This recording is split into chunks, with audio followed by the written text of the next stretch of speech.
When you're making a Les Paul, you always want to make sure that your pickup rings fit correctly.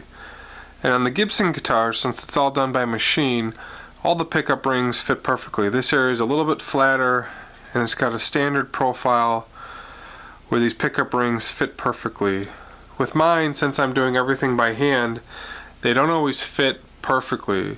So there's a technique where I've used, you take a piece of sandpaper down before you route the pickups, take the ring, go back and forth and sand it so the profile's flat. So this is a standard Gibson ring. You can see it's loose right here on this side. Same thing with the neck pickup. It's loose.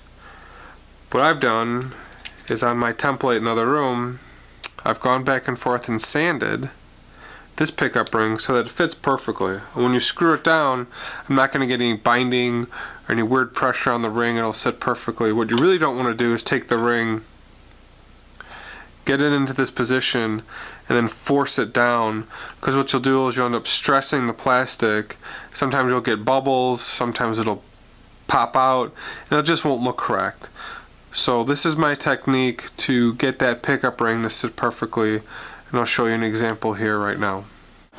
So this is my template. What I do with this template is I take a piece of sandpaper, I put it down where the pickup ring is going to go, and I take my pickup ring,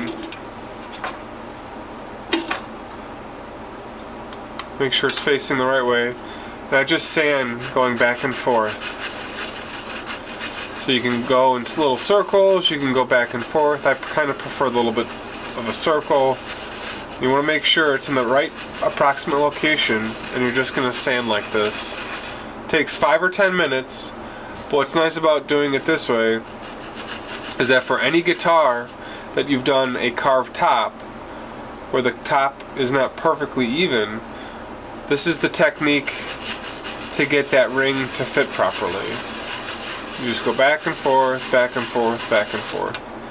I learned this technique when I was building my arch top. What you do for the bridge, to get the bridge base to fit correctly, you just take a piece of sandpaper, you put it down, you get your ebony, you go back and forth, and then that bridge plate sits perfectly against the carved top. So I've used this same technique for my pickup rings for my Les Pauls. So what I'll do next then is move the sandpaper up here for the bridge pickup and do the same thing so I get that perfect profile.